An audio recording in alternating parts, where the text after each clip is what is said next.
A review copy was provided. In addition, a no commentary walkthrough will be available in the link below. Hello everyone, Adam here, and today I will be talking about Horace. This indie gem has been out on PC for over a year, and it just released on the Nintendo Switch.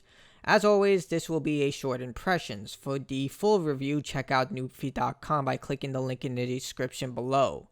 So Horace is a puzzle platformer with Metroidvania elements.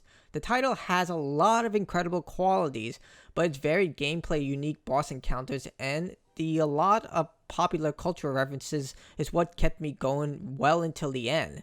The game's story follows a robot. It has no name and just appears in this world after being turned on by its creator, the old man.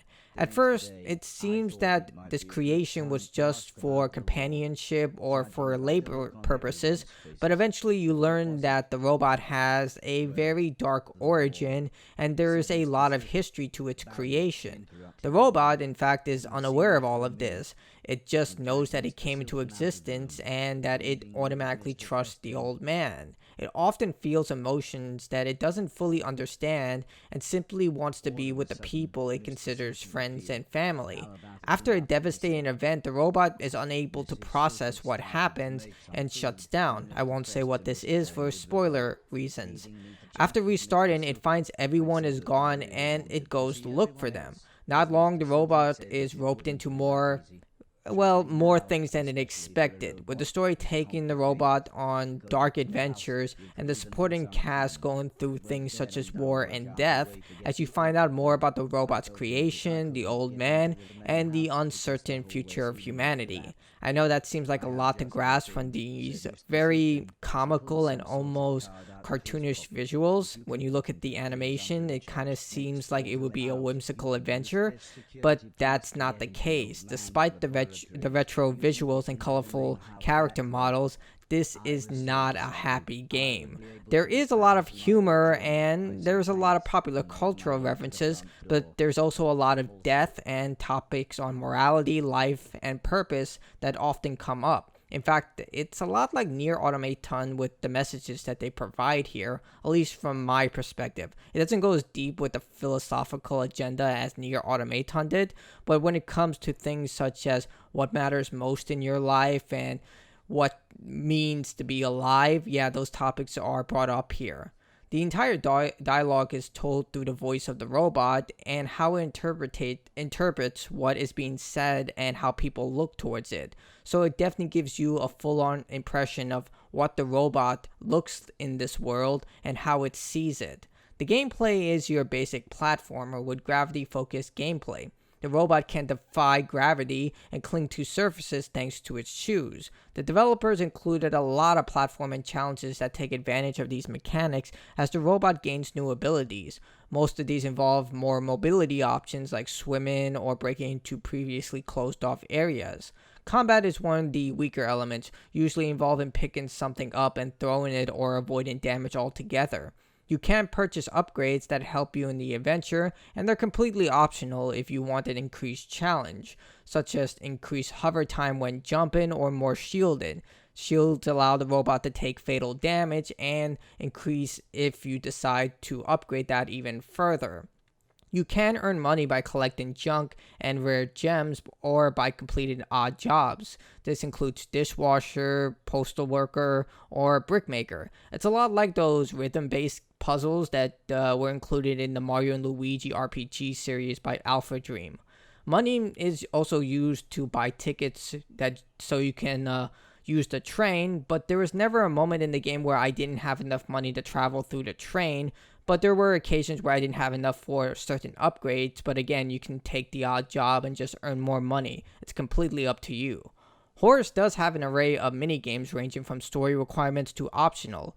The video game options are usually optional and are remakes of existing titles such as Pac-Man, Space Invaders, and more. It's clear that the developers are huge fans of popular culture and have infused them throughout Horace with a lot of references from popular TV shows like Friends and Seinfeld, personalities, recognizable characters, and of course the classic video games that are included that the robot can play. As you explore the world and dive deeper into this 11 to 14 hour adventure, it took me about 11 hours to complete, but some people said that it took them over 20. It depends on your skill level and how much you're willing to dive into this game. But you'll head to an array of locations and even time periods, many with incredible boss fights and challenging platforming sections. The issue is that these platforming challenges can often feel overwhelming. Horace demands perfection to the point that even a minor mistake can be punished. Due to the robot's ability to cling to surface, maps are often littered to the bone with deadly obstacles, all of which kill you in one hit unless you have a shield. If you die too much, the game does assist you by providing an additional free shielding. In an effort to make things look challenging, the developers went as far as to make mobility much more restrictive. When you look at a map, you can often see the many ways you could have been able to traverse this area, but they're always littered with all this electrical barbed wire, spinning blades of death, and lots of other obstacles. It just seems that the developers developed this incredible system of mobility as you cling to surfaces, but then decided, okay, this is too powerful. Let's just put barbed wire everywhere to ensure that the player can't take advantage of this. And because of this, it just becomes very restrictive, and you feel like you're just being closed off to a lot of the abilities.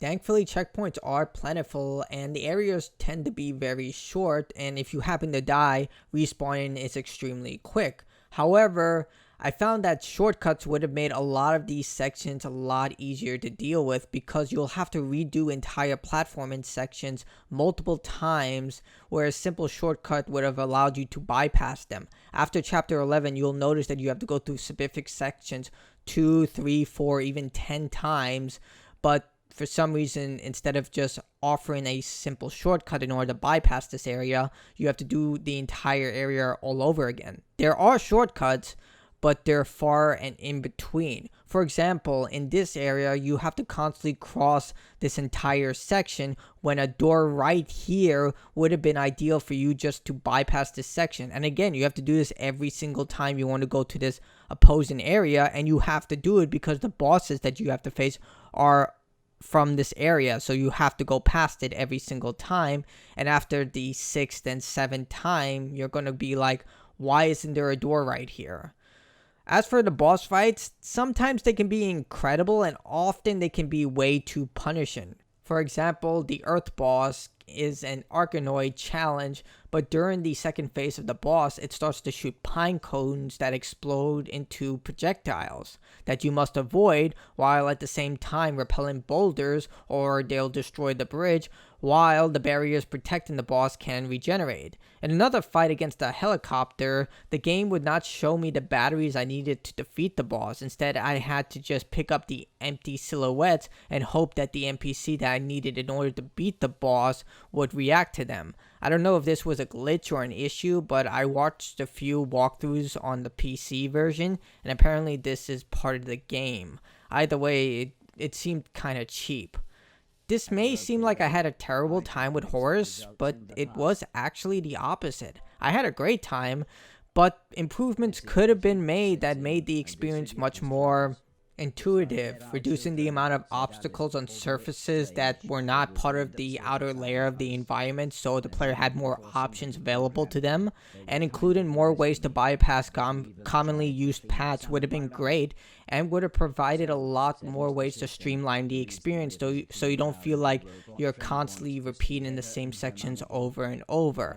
But overall, I did really enjoy Horace. Horace is a brilliant indie gem. It's absolutely fantastic, and yes, there are moments of frustration. I mean, there are a lot of moments of frustration, and there could have been things that improved the overall experience, but this is an incredible title that will test your mettle, and it includes a story with a lot of heart. So if you're looking for a fun, challenging, and very heartwarming story, I would actually recommend Horace. Is an absolutely outstanding game, and you do get your money's worth. Ultimately, if you want to give a game a chance and you love platformers or action adventure titles in general, I would definitely recommend this one. Just again, be prepared for a lot of frustrating moments, as you will die a lot, but you will learn to get better over time. So if you found this video informative, please leave a like. Check out our no commentary walkthrough. It's available in the link below. Check out the website, NoobFeed.com. And I'll see you all next time. Stay awesome, everyone.